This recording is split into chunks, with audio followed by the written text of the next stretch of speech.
on the Social Security legislation amendment, Stronger Penalties for Serious Failures, Bill 2014. The question is that this bill be now read a second time, and I call the member for Bowman. Deputy Speaker, there's surely no important mission for a government than providing opportunity. If you could distill the job of every one of us in this chamber down to one single word, that is the task that we devote our energies to here.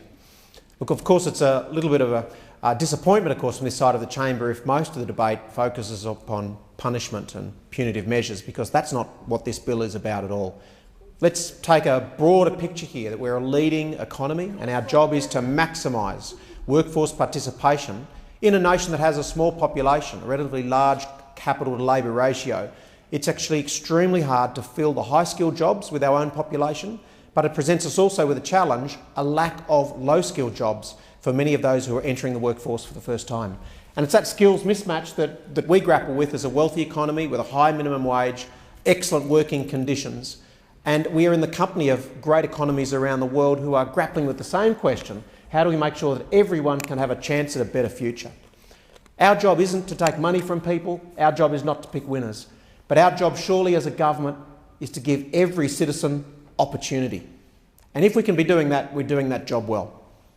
And in that job network framework, of course, we rely on highly skilled professional people who work in these tasks of matching need with expertise, finding opportunity and giving it to those who are best capable of filling it. And in a merit-based arrangement as we have in employment, I can't ask a boss to take the second best employee, nor can I ask any job seeker to take a job for which they are not suitable.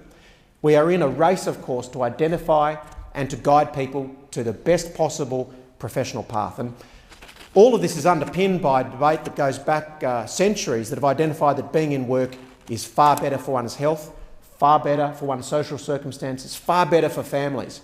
We know that families without an individual engaged in real work genuinely struggle, that the odds are stacked against them. And unfortunately, when you rank countries identifying those that have the highest proportion of households without a single person working, Australia keeps popping up on the top.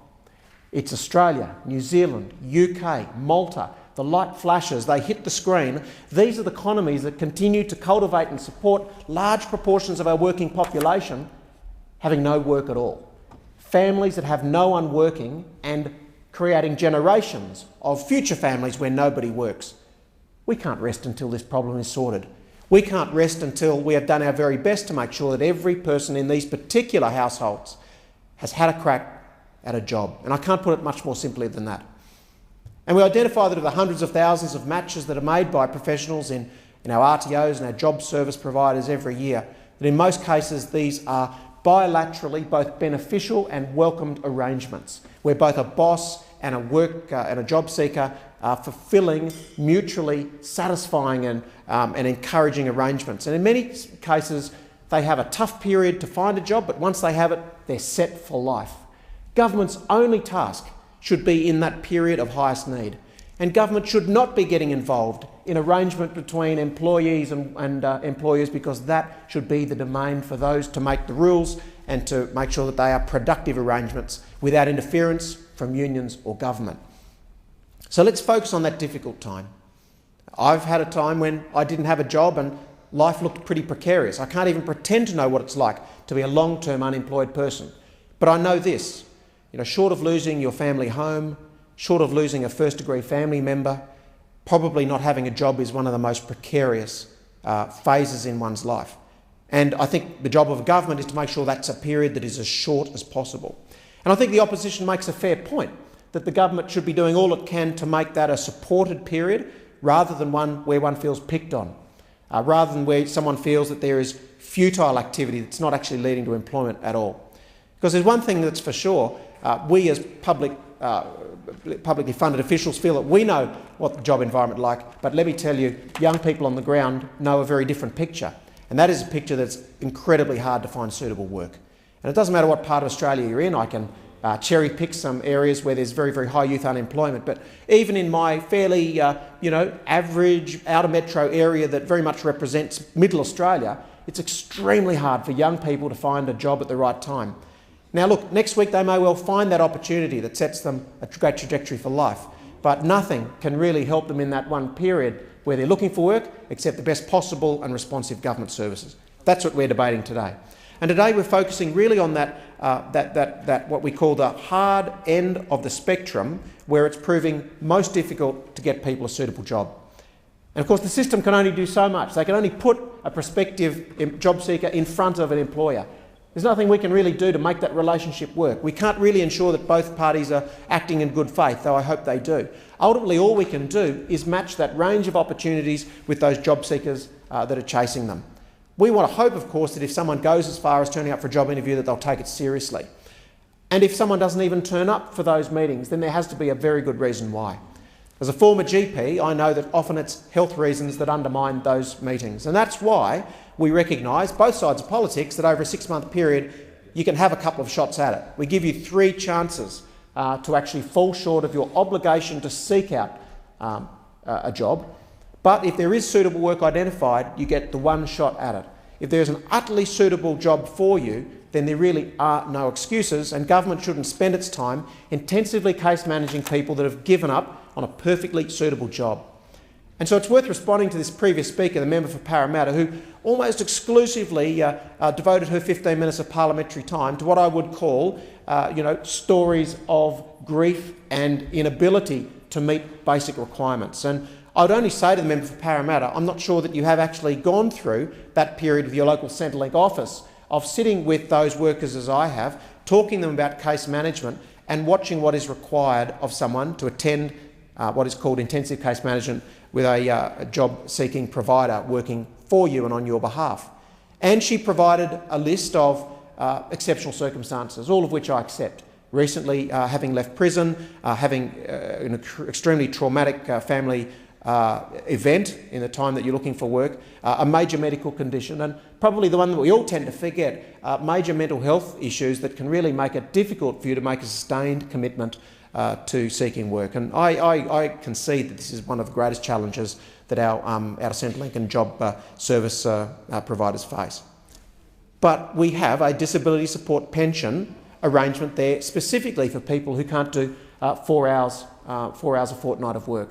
That's what that DSP is there for. So I want to confine my comments today to where I think I'm adding some benefit in this chamber, if I'm going to be detaining parliamentary time, and that's the health reasons why you can't hold down a long-term job, the parenting reasons why you can't hold down a long-term job. But before going there, I just want to note that we are at the moment working in the context of what other major economies are doing. UK is making significant advances in this area of maximising everyone's attempt to find a job.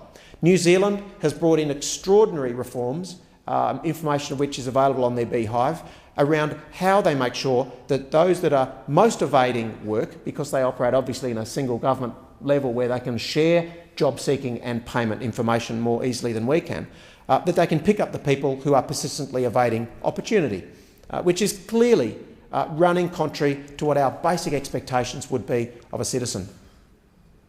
I mean, the intellectual corollary of this whole debate comes from ACOS, whose view is that government should not engage in any form of social engineering, using a welfare payment to in some way change someone's behaviour. Well, there's a simple response to ACOS, isn't there?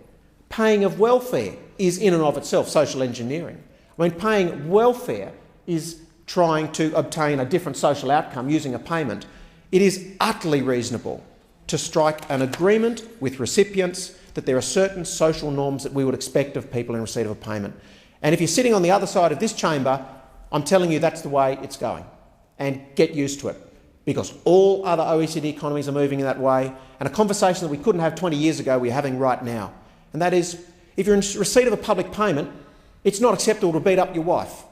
If you're destroying your tenancy, it's not acceptable to just keep taking your public payment. If you're not sending your kids to school, I don't see why any level of government should continue paying your welfare payments.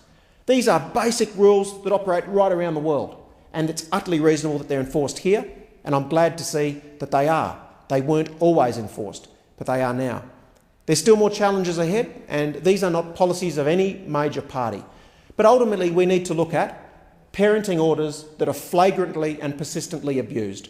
If you are not adhering to a court-ordered sharing of your children with another partner, and that has been determined by a court in this country, I do not see why you should then be receiving public payments unfettered. I do not see why you should then capture all of the parenting payments because you're refusing to share the child with the other parent who loses their payments.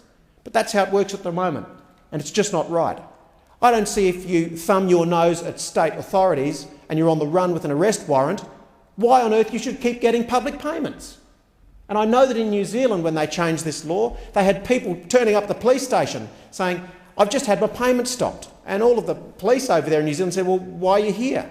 They said, "Well, it's an arrest warrant. I'm on the run. Can I sort it out?" Why on earth in this country do we pay people on the run to stay on the run? Why wasn't this ever picked up in 6 years of Labor government? No. Quite happy to keep paying that out to people who are on the run with an outstanding arrest warrant. And I concede we should give people on the run 14 days to get to Centrelink, but why should we pay those payments to people who are on the run for months and months? And lastly, I want to pick up the issue of not actually looking after vulnerable children. I mean, at some point the state does have to take that fearful step into a home and say, if you cannot support your children in a safe environment, we have to ask you for some mutual activity in return. And that may well be ensuring that kids are immunised. That's non-controversial and we do it already. But what about the other range of healthcare that I think a completely dependent child should be able to trust the state will deliver? And I don't see that children's health should be compromised and that welfare should be paid without some concern to the fact that a child at the age of 5 should be able to turn up healthy enough to be able to cope at school, able to hold a pencil, knowing which side of a book to open, able to sit in a class with 20 other kids and not throw chairs through a window. I mean, basic emotional self-regulation is something we should be picking up with our Medicare system and making sure that every child has a chance. Because education is a train, and if you can't make that back carriage when you're 5, it's bloody hard to get back on again. These will be challenges for future governments, but they're challenges for all governments. But in the context of stronger penalties for persistent evaders of what we would regard as just reasonable behaviour, caring for a child, preventing absolutely all forms of domestic violence, not damaging a public tenancy, not running up massive debts to a state government but then having the federal government still paying you, I think it's time we looked at these areas, and I'm glad we now have a government that will do that. Of course, most of the state entities aren't recognised under the Act and can't actually activate a mandatory deduction from Centrelink payments. At the moment it's optional through Centre Pay, and I concede that that works in a number of cases and fails in other. That's a debate for the future, but I say to this place, this debate is not far off. It's not very far off. Back to the persistent evaders of work. And to these people, if there are genuine reasons, these will be picked up in compulsory conferencing. And this trigger is activated the minute there have been 3 activity requirements that have been breached in a 6-month period. And anyone on this side of the chamber who says that our highly expert Centrelink staff and their associated specialists, and I talk about social service specialists, can't identify when someone has a genuine illness, when someone genuinely needs to be streamed out of this kind of activity, I mean, you completely underestimate, Deputy Speaker. They completely underestimate the capacity of our officials to do that. I have a slightly different concern. Just how many people can Centrelink be expected to intensively case manage? I mean, I've got a number of people in the gallery today listening. I mean, realistically, how many people can we conference for hours on end at taxpayers' expense? In the end, we need a system that finds those who can most easily be directed back to work and get them there. And there's nothing more effective than saying you face a significant penalty if you don't show up. If you've got a problem, you have to let us know. It's not that hard to get to a Centrelink office in the country to make it clear that you can't make it. It's a basic tenet to say to someone, if you can't meet an obligation, let them know in advance. Now, we can make all the excuses about social inability to do that and that sort of thing, but that's taken care of by doctors. Doctors are quite able to diagnose that kind of inability to be continually able to turn up and look for work. If you've got a problem, go and see a doctor. And if that doctor, your family doctor, can't do that, we should also have Centrelink doctors able to make that decision if a person persistently uses medical certificates to evade work. I mean, if someone has a medical condition that only flares up on the day they're meant to show up to work, well, let it be determined by a Centrelink doctor. And I anticipate there'll be a tightening up in this area too. We have the obvious improvement that you can't use any more a family doctor to get your DSP. Thank you to the opposition for introducing that piece of legislation. Why should it not apply in this situation as well? I don't expect to see a Labor Party opposing that important measure that there should be some independent medical advice where there is frequent use of medical certificates to avoid finding work. Look, all of this happens in a platform of trying to get young people back into work using the job commitment bonus, Order. a platform to try and get people to move for work. Order. The member for Bowman's time has expired, and I thank you for his contribution.